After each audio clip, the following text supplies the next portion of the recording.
is Nathan Unwin, and I'm going to be talking about material selection for artificial blood vessels. There are a few categories by which we are determining these artificial blood vessels, and first and foremost is biocompatibility, and as such we need to test materials to make sure that they actually function within the parameters of blood vessel, namely not breaking during normal human heart rates and pressures. First and foremost,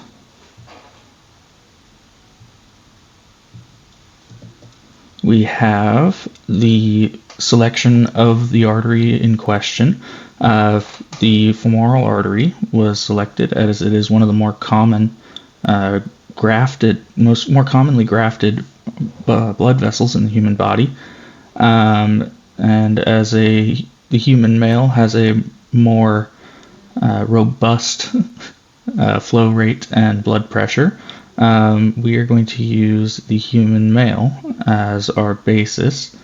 As the heart typically is going to pump around 5 to 6 liters per minute of blood, and that directly results into a flow rate in the femoral artery of 0.35 liters per minute.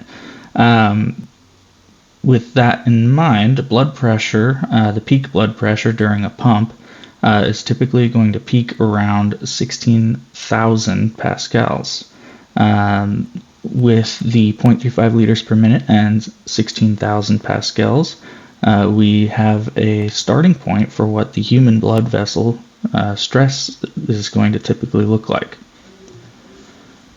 The femoral artery is going to be typically around 10 millimeters in diameter. This is found through ultrasonic testing in living humans as well as cadaver measurements. The wall thickness is typically going to be about 0.5 millimeters thick, giving us an internal diameter of 9 millimeters in which the blood will be flowing. The three selected materials that we are going to choose from are going to be expanded PTFE, which is a plastic that when stretched out looks a little bit like a fabric, and this fabric is going to be a most common material that is actually used in current surgeries for grafting blood vessels.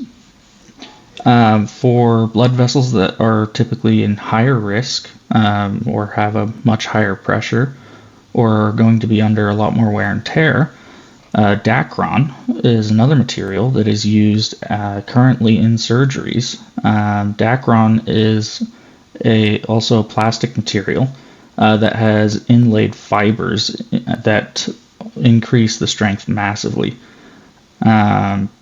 And a more recent addition to surgical implantation is a polyurethane blends. This is a more finicky material and as such is going through rigorous testing to figure out whether or not it is reliable to put into humans on a larger scale.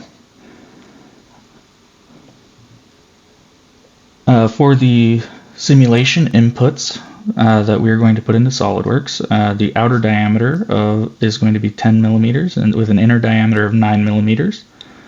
The initial flow rate test we're going to be doing is going to be at 0.00035 cubic meters per minute. That'll be the blood flow. Then we're going to ramp that up to 5 times the blood flow to stress test all of the different sizes and lengths of blood vessel, along with the material testing. And then we're going to cap the pressure at 16,000 pascals, as that is going to be the highest possible pressure. And then the fluid we used for the flow simulation is blood. So we did 18 total simulations. There are 3 different lengths. There's going to be the 1 millimeter, 10 millimeter, and 100 millimeter length simulations. Each of those sizes is then swapped for materials. So there's going to be ePTFE, Dacron, and polyurethane.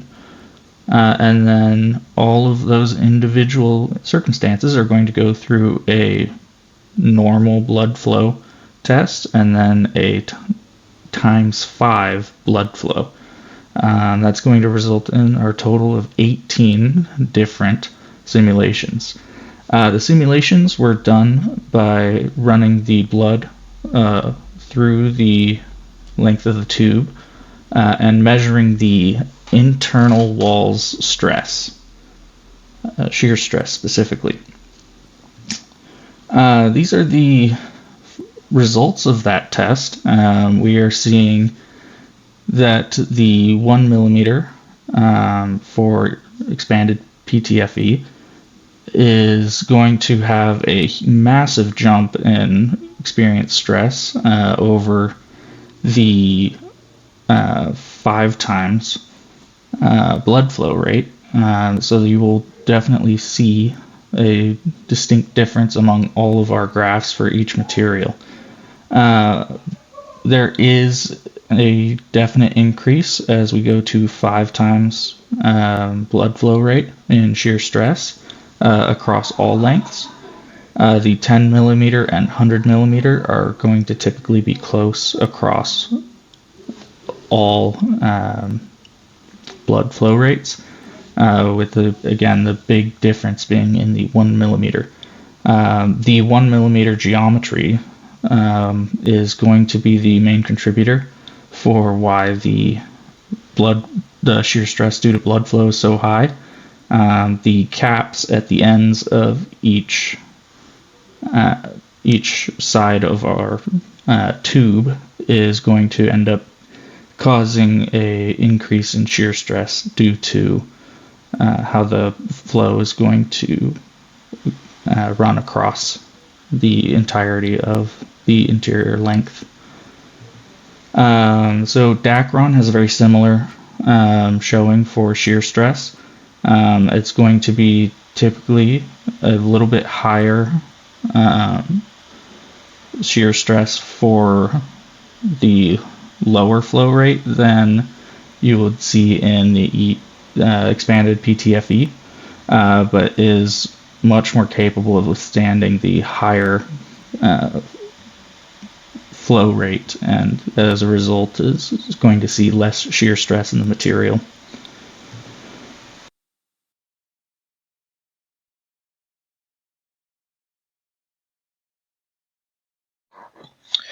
So the simulation for the polyurethane had very similar results to both the Dacron and the expanded PTFE.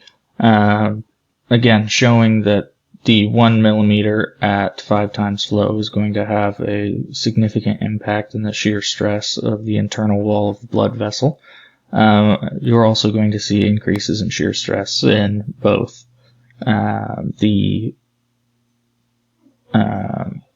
10 millimeter and 100 millimeter simulations at 5 times flow.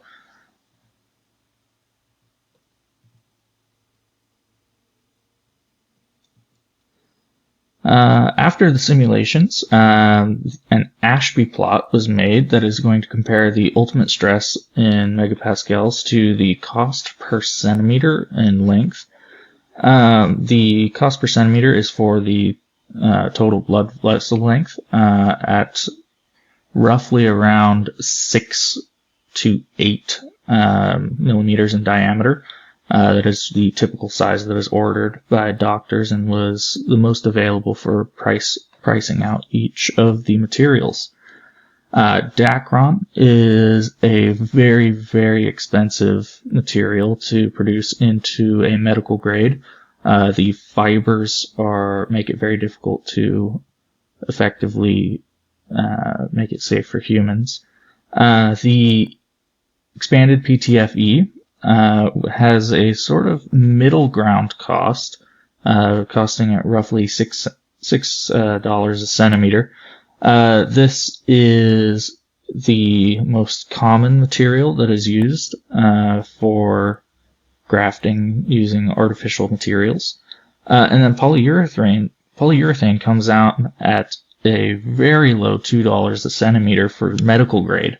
It is by far the cheapest of the available materials that have been used in real humans in surgeries, and is a newer material and is being currently tested to ensure that every blend that is approved is safe for long-term use as a grafting material. So, some conclusions we can come to regarding the entirety of the simulations and the Ashby analysis. We can say that Dacron is a very resilient material, especially to shear stress from the pressure of the blood vessel, but it is very expensive, and it is also a very stiff material. It does not expand as easily as a blood vessel does, and can cause problems in real patients. Expanded PTFE is a little less stiff than Dacron, but it is very commonly used and is slightly less capable of withstanding the extreme pressures that one might see in a blood vessel, but is also much less expensive by nearly half from what Dacron is. Polyurethane is a third of the cost of expanded PTFE, and is very close to what the natural human blood vessels have for both yield strength and elasticity. That makes it a very ideal candidate material. And as such, we come to the final selection of what material we should use to manufacture new blood vessel grafts. Our corporation should definitely manufacture polyurethane blood vessel grafts. It is slightly stronger than blood vessels are in the human body, and retains a similar material property list. The polyurethane is also a very cheap option in comparison with what is typically used for artificial blood vessel grafts, and is a new material with a not well explored market. So there is plenty of room for growth and a market share if we were to manufacture polyurethane blood vessels rather than the other two blood vessels which have been used extensively over nearly the last 70 years. So again, to conclude, we are going to select polyurethane as our ideal candidate due to its drastically lower cost compared to what is typically used, and its material properties being very close to that of human blood vessels.